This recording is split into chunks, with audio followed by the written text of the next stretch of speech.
Welcome to SR media. పశ్చిమ గోదావరి జిల్లా ఎలమంచిలి మండలం కనకాయలంకలో కాజ్వే వరద ఉధృతికి నీట మునిగింది. దీన్ని జాయింట్ కలెక్టర్ ప్రవీణ్ ఆదిత్య పరిశీలించారు.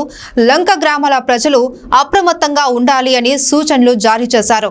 ధవళేశ్వరం వద్ద రెండవ ప్రమాద హెచ్చరికను జారీ చేశారు. దీంతో దిగువన వరద ఉధృతి పెరుగుతోందని ప్రతి ఒక్కరూ అప్రమత్తంగా ఉండాలని సూచించారు. లంక గ్రామాల ప్రజలు అత్యవసరమైతే తప్ప పడవ ప్రయాణం చేయొద్దని సూచించారు. లంక గ్రామాల ప్రజలు వరద ఉధృతి తక్కువగా ఉన్నప్పుడు మాత్రమే సురక్షిత ప్రాంతాలకు రావాలి అని ప్రవీణ్ ఆదిత్య జాయింట్ కలెక్టర్ సూచించారు.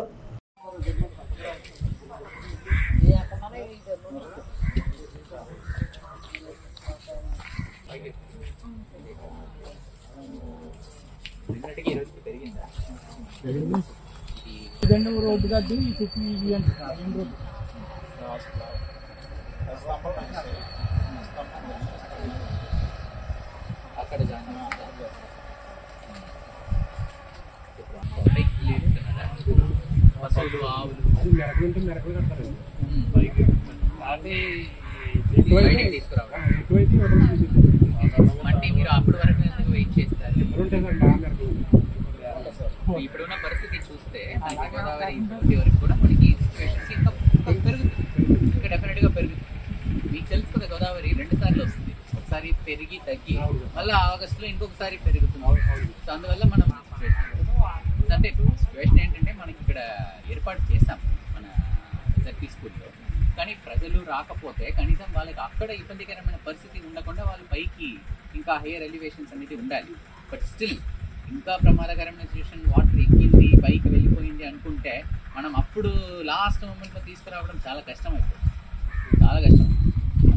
కానీ మీరు ఇక్కడే ఉన్నారు కాబట్టి మీకు తెలుసు 86లో వచ్చింది. 86లో మీకు అన్ని ముడిగింది.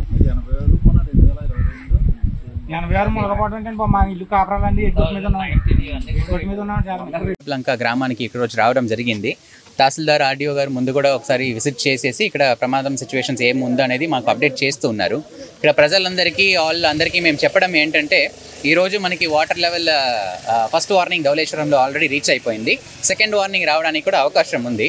సో ప్రజలు ఎవరు కూడా మనకి బయటికి రావడం అనేది కొద్దిగా రెడ్యూస్ చేసేసి, ఎక్కడికైనా మనకి నిత్యావసరాలు కావాలో అది కూడా ఆల్రెడీ మనం స్టాక్ చేయడం జరిగింది. 3 monthsకి కావాల్సిన మనం రైస్, తర్వాత ఆర్జీ దాల్ అండ్ ఆయిల్ కూడా మనం ముందుగానే స్టాక్ చేయడం జరిగింది.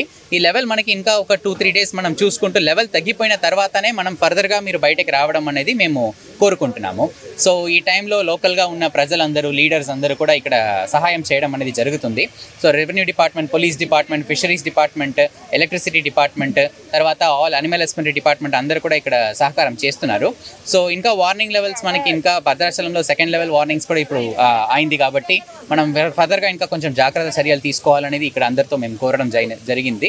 ఫర్దర్గా మనకి నిత్యావసరాల కోసం, పాలు కోసం బయటకి రాకుండా ముందుగానే ఇప్పుడు ఆల్రెడీ ఐసిడిఎస్ డిపార్ట్మెంట్ ద్వారా పాలు సరఫరా చేయడం అనేది పిల్లలకి, అక్కడ ఉన్న విమెన్కి కూడా సరఫరా ఇప్పుడు స్టార్ట్ అయిపోతుంది మధ్యాహ్నంకి. సో అది కూడా వాళ్ళందరికీ డిస్ట్రిబ్యూషన్స్ అక్కడ చేయడం అనేది జరుగుతుంది for pregnant women and mothers also. ఎవరికైతే దగ్గర ఎక్స్పెక్టెడ్ డేట్ ఆఫ్ డెలివరీస్ ఉన్నాయో వాళ్ళందరూ కూడా బయటకు వచ్చేసి సేఫ్ షెల్టర్స్కి అనేది వెళ్ళడం జరిగింది. లైఫ్ జాకెట్స్ ఇంకా అవసరం అనేది ఇక్కడ రిక్వెస్ట్ చేయడం జరిగింది. సో మనం ఇక్కడ ఫైర్ డిపార్ట్మెంట్స్ ద్వారా, ఫైర్ సేఫ్టీ ఆఫీసర్స్ ద్వారా, మనం ఫర్దర్గా ఉన్న బోట్స్మెన్ సొసైటీస్ ద్వారా మనం మొబిలైజ్ చేయడం అనేది చూస్తున్నాము. బట్ ఎక్కువ మనం లైఫ్ జాకెట్స్ ఇస్తే ప్రజలు కూడా బయటకు రావడానికి ఇష్టపడతారు.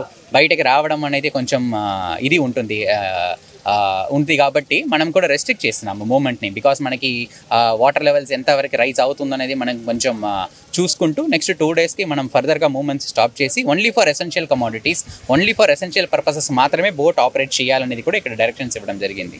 So already control room numbers అందరికీ అందుబాటులో ఉండి ఎనీ కంప్లైంట్స్ ఉంటే, ఎనీ ప్రాబ్లమ్స్ ఉంటే కూడా డైరెక్ట్గా వాళ్ళు రెవెన్యూ డిపార్ట్మెంట్కి ఆర్ ఎనీ డిపార్ట్మెంట్స్కి రీచ్ అవ్వచ్చు. గుత్తులవారిపాలెం మోగలులంక పొలాలలో గండిపడ్డంతో రాత్రి నుంచి వరద నీరు ఉధృతంగా ప్రవహిస్తుంది. దీంతో సబ్ స్టేషన్ కూడా నీట మునిగింది. అప్పటి నుంచి కూడా కరెంట్ లేకపోవడంతో స్థానికులంతా ఇబ్బంది పడుతూ ఉన్నారు.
ఇటుకులో